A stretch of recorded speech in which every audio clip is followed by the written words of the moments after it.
Ayun po. So, now we come to a conclusion. Tapos na po tayo dun sa tatlong pansit. Pansit Bihon, Pansit Palabok, and Pansit Canton. So, as you can see here, no, pag pinlat po natin siya sa graph, yung Bihon started at 110. And then after an hour went up to 177 and then ended at 160.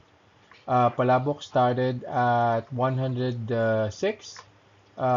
nag-spike ng 173 first hour and then ended up at 149, close to 140 na threshold. And then last but not the least would be yung Pansit Canton. So 106 ang start and then went up to 192 first hour and then after 2 hours it went down to 187. Not that good.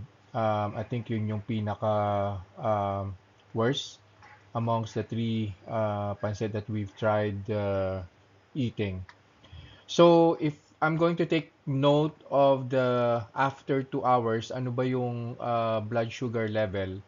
So ang spike based on the start at saka yung after 2 hours na reading, ang spike ng bihon is plus 50. Ang spike ng palabok is plus 43.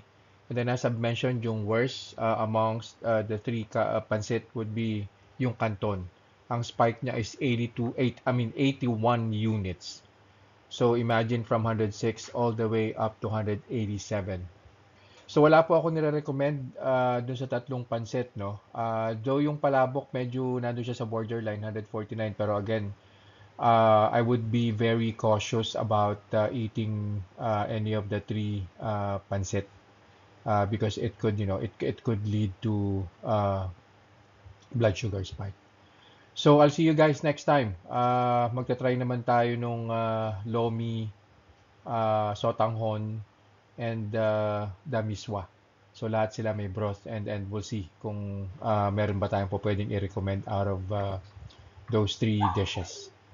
Uh, See you guys next time. Bye.